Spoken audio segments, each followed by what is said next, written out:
네, 반갑습니다. 사기라는 책이 어떤 책이고 사마천이 어떤 사람이며 또 거기에 나오는 명언들이나 사자성어들을 간략하게 몇 가지 소개하면서 우리 삶의 모습을 되돌아볼 수 있는 없을까?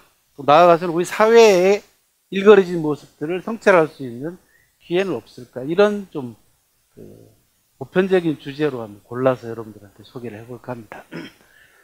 문자에 언어의 맛 이렇게 얘기를 했습니다만은 사마천 사기라는 역사책은 52만 6,500자입니다.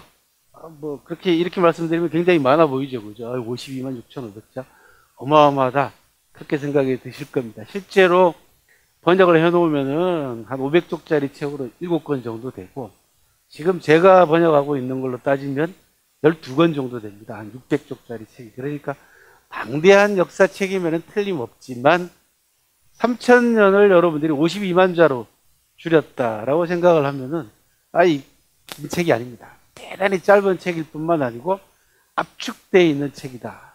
오늘 첫 번째 여러분들한테 드리고 싶은 말씀은 3,000년을 다루고 있는 사마천의 사기는 고도로 압축되어 있는 압축 파일이다.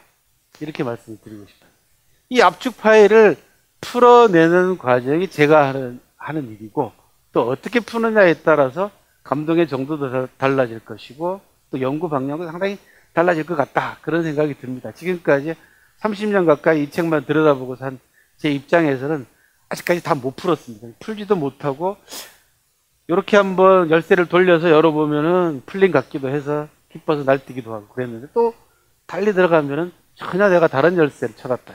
구멍을 잘못 찾았다라는 그런 착각을 또 그런 생각을 불러일으키게 만들어주는 아주 희한한 책이라는 얘기입니다. 그래서 최근 들어와서 제가 고도로 압축되는 압축 파일이다라고 말씀을 드리는 게 바로 그런 이유입니다. 3,000년을 52만 자로 압축했을 때 사마천이라는 사람이 얼마나 많은 정성을 기울였을까라고 생각을 한다면 30년 건성건성으로 읽어온 거 가지고는 도저히 안 되겠다라는 생각이 들어서 좀 더 치밀하게 이 책을 들여다보기 시작을 했습니다. 그래서 조금 이제 수박 모양을 좀 알 것 같아요. 맛은 고사하고라도 아직까지 저는 맛 좀 봤다고 생각을 했는데 올해 새 책을 내면서 맛은 고사하고 모양도 제대로 제가 모르고 있구나 라는 그런 생각을 반성을 많이 했습니다. 역사책의 전범입니다. 이 책은 동양 역사 2000년 동안 영향을 미친 책입니다. 52만 6,500자가 2000년 동안 영향을 미쳤다. 이거 대단한 역사책입니다. 그것도 한 사람의 힘에 의해 가지고 만들어진 책입니다. 그리고 어느 누구의 도움도 받지 않고 아버지의 도움을 받은 책. 아버지 다 가정에서 부모한테 도움 받는 거야 당연하지 않습니까? 그래서 아버지의 도움을 받아서 자기 평생에 혼신의 힘을 다 기울여서 쓴 개인 역사책입니다. 그런데 워낙 이 책이 뛰어나다 보니까 후대 중국 정부가 정부에서 인정하는 관찬 역사책, 이걸 정사라고 하는데 정사의 첫 번째 책으로 꼽아줍니다. 그래서 중국 역사책 하면 무조건 사기부터 시작합니다. 사기, 한서, 후한서, 삼국지 이런 식으로 25종류가 나가는데 그 가운데 첫 번째 책이다. 역사책의 전범이고 역사책의 모델이고 동양사회에 2000년 동안 영향을 미친 전무후무한 역사책이다. 이 점이 일단은 사마천 사기가 갖는 가장 큰 특징이고요. 또 하나는 현실적으로 이제 중국에 대해서 관심들을 많이 기울이고 있지 않습니까? 중국 사람들 알아야 되고 중국 지리, 그 다음에 중국 사람들이 기질, 중국 땅, 기타 중국의 풍물들이나 이런 것들을 알아나가는 데 있어서 이만한 책이 없습니다. 그래서 뭐라고 제가 별명을 붙여놨냐 그러면 절대 역사서다. 그렇게 별명을 붙였습니다. 그 반지의 제왕이라는 영화에 보면 나오죠. 절대 반지. 네, 그 절대 반지에서 이름을 따서 절대 역사서라고 이름을 붙였습니다. 어쨌거나 저 책을 보지 않으면 중국을 이해는 제대로 피상적으로밖에 이해할 수 없다라는 점을 분명히 말씀을 드리고 또 하나는 중국이 이제 G2에서 G1으로 이제 성장해 갈 텐데 중국의 경제력이 높아지면 높아질수록 문화적인 욕구도 점점 커집니다. 그러면 자국의 문화유산 가운데서 가장 대표적이고 자랑할 만한 문화유산을 내세울 수밖에 없는데 그때 제일 먼저 전 세계 사람들에게 어필할 수 있는 역사책이다 라는 점. 52만 6,500자 절대 역사서로서 영생을 지금 얻고 있는 그런 역사책이기도 합니다. 이 책을 쓴 분입니다. 사마천입니다. 옛날 사람 치고 좀 괴기스럽게 생겼습니다. 그죠? 예, 수염이 없습니다. 수염이 없습니다. 왜 그러냐? 자기 자신의 성기를 잘라버리는 궁형이라는 형벌을 자청하고 살아남아서 완성한 책이 사기라는 역사책입니다. 47살 때 억울하게 황제한테 괘씸죄에 걸려서 옥에 갇히고 48살 때 반역죄에 몰려서 사형 선고를 받고 살아남기 위한 두 가지 방법 가운데 하나인 첫 번째 방법이 돈을 내는 방법이었는데 돈도 없고 도와주는 사람도 없는 상태에서 두 번째로 살아남을 수 있는 방법인 성기를 잘라버리는 궁형을 자처하고 4시가 돼서 50세 때 풀려가서 완성한 책이 바로 역사책입니다. 그것도 억울하게. 그러니 인간의 의지의 승리이자 죽음보다도 사형보다도 더 치욕스러운 궁형이라는 정말 말할 수 없는 그 치욕감, 수치스러움 이런 것들을 전부 다 견뎌내고 완성한 책이 또 사기라는 역사책입니다. 그래서 서양의 헤로도토스가 역사학의 아버지라면은 사마천은 역사학의 어머니라고 불리고 중국 사람들은 뭐라고 부르냐 그러면 역사학의 성인이라고 부릅니다. 사성이라고 부릅니다. 지식인들한테 늘 많은 영감과 또 정신적 지주가 되어 왔습니다. 그래서 우리나라 작가들 가운데에서 사마천을 존경하고 정신적 멘토로 삼는 분들이 많습니다. 토지의 박경리 선생은 늘 사마천을 생각하면서 살았다라고 하는 시를 남길 만큼 박경리 문학관에 가면 사마천 시비가 2개씩이나 들어섰고요. 하동에 가도 이 사마천에 대한 시가 판넬에 걸려 있을 만큼 박경리 선생의 평생 동안 정신적 지주로서 사마천이 작용을 해왔습니다. 또 한 분 재미있는 시를 남긴 분이 있습니다. 천년 후에 여자 하나 오래 잠 못 들게 하는 멋진 사나이가 있다. 문정희 시인이 쓴 말입니다. 남자들은 그죠? 꼿꼿한 기둥 하나를 세우기 위해서 앞에 대목이 그렇습니다.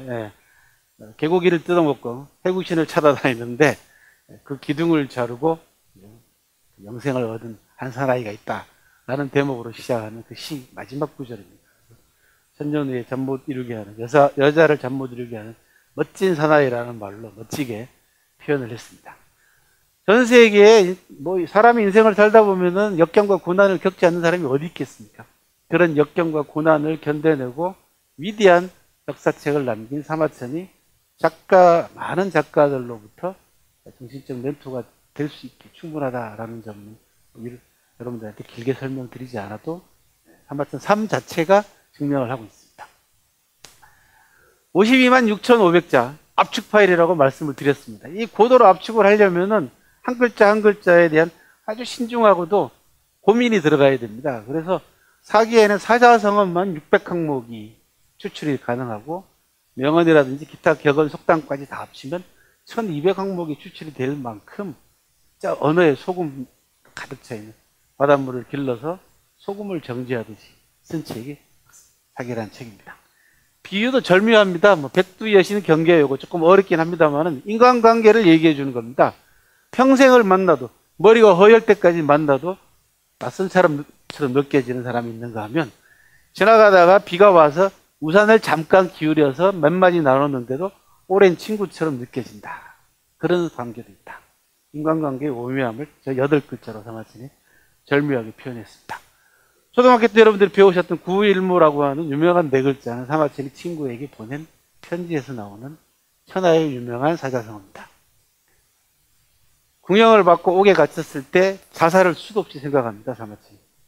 치욕스럽게 사느니 죽는 쪽이 낫다라고 생각하죠. 그 당시에 지식인들이 자결하는 것은 흠이 아니었습니다. 사기에는 자살 기록만 200군데 이상 나올 만큼 삶과 죽음의 보편적인 한 형태였습니다. 그런데 사마천은 뭐라고 얘기하냐면 그때 내가 법에 굴복해서 스스로 목숨을 끊거나 죽었더라면은 9마리 소에서 털 하나 뽑는 것밖에 안 되는 하찮은 죽음이었을 것이다. 라는 아주 쉬운 4글자를 가지고 정말 깊이 있는 뜻을 전달해주는 그런 구절입니다. 유머하고 풍자도 많이 나옵니다. 사기가 재미있습니다. 그래서 여러분들이 고상하게 상대편을 풍자하거나 또는 상대편을 자극하거나 이런 단어를 여러분들이 구사할 수가 있는데 바로 목후이관 그 다음에 수의야행이라는 얘기는 항우를 빗대가지고 비꼰 겁니다. 항우가 관중 땅을 놔두고 자기 고향으로 굳이 동쪽으로 돌아가서 도읍을 정하려고 하니까 어떤 사람 하나가 초나라 놈들은 전부 다 원숭이에다가 모자를 씌우는 꼴이라더니 정말 그렇구나. 비꼬입니다. 이 목후이관이라는 게 그겁니다. 원숭이 머리에다가 모자를 씌운다. 사람은 사람인데 아주 우스꽝스럽다는 거죠. 어리석음을 얘기하는 얘기고. 또 하나는 뭐냐 그러면 수의야행이라는 건 비단 옷을 입고 밤에 걸어간다는 얘기죠. 누가 알아줍니까? 그죠? 항우가 굳이 자기 고향으로 돌아가서 수도를 세우려고 하니까, 도읍을 정하려고 하니까, 밤에 비단 옷 입고 걸어가는 꼴이다. 그런 얘기입니다. 그래서 어리석은 사람들을 풍자하는 그런 8글자였습니다. 사마천은 20살 때 아버지의 권유를 받아들여서 천하 여행을 합니다. 장장 3년 가까이. 현장을 일일이 다 확인하면서 다닙니다. 왼쪽에 보고 있는 사진이 한신이 젊은 날 건달들하고 시비가 붙어서 싸우기 싫다고 하니까 건달들이 그러면 내 가랭이 밑을 기억하라 라고 얘기를 합니다. 한신이 그 건달 가랭이 밑을 기억합니다. 그 가랭이 밑을 기억하는 치욕을 4글자로 과지욕이라고 합니다. 하마천 직접 한신의 고향을 찾아가서 그 현장을 탐방했습니다. 오늘날 과지교 다리는 없습니다만은 문이 하나 서 있죠. 과교라고 하는 문이 서 있습니다. 현장 없이는 역사가 생생하게 전달될 수 없음을 사마천이 너무 잘 보여줍니다. 사마천이 가장 존경했던 인물 가운데 한 사람은 구런이라는 시인입니다. 남방 시인인데 이 구런이 망해가는 조국을 차마 자기 눈으로 볼 수 없다고 해서 명나수라고 하는 강에 몸을 던져서 죽는 걸로 나옵니다. 우리나라 학자들도 마찬가지고 중국도 보면 이게 중국의 기록한데요. 이 바위 위에 올라가가지고 텀벙 뛰어드는 모습으로 그려놨지 않습니까? 그런데 사기 원문을 가만히 살펴보면 뭐라고 되어 있냐 그러면 이렇게 되어 있습니다. 회속자침이라고. 돌을 끌어안고 가라앉았다라고 되어 있습니다.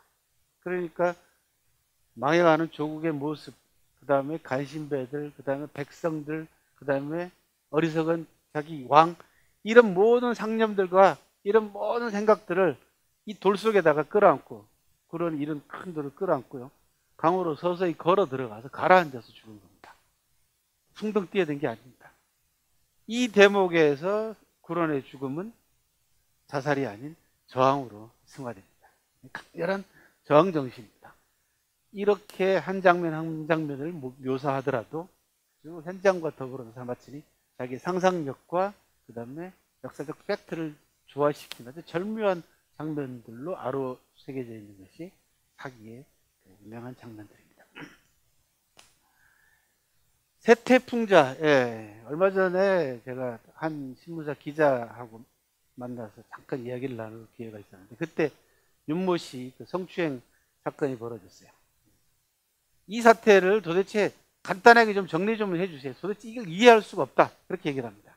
그래서 제가 웃으면서 사기에 나오는 한 대목을 인용을 해줬습니다. 순우곤이라고 하는 유머리스트가 제나라 위양에게 술에 관한 이야기를 하면서 술이 도가 지나치면 난리가 납니다. 라고 얘기를 합니다. 주국생난이라고 하는 절묘한 4글자를 얘기합니다. 그죠? 난리가 났죠. 술이 지나쳐가지고 온 나라뿐만 아니고 국제적 망신을 당했습니다. 주국생난이. 낙극생비라. 쾌락이 지나치면은, 쾌락이 끝간데까지 지나가면은 슬퍼진다. 그런 경험하셨나 모르겠습니다. 그죠? 하루 저녁 신나게 놀고, 그죠? 가만히 허망해질 때가 있지 않습니까? 사마천은 순우곤의 입을 빌려서 주국생난이요, 낙극생비라고 하는 아주 기가 막힌 표현을 우리한테 선사하고 있습니다. 인생의 약점을 통찰한 세태의 풍자입니다.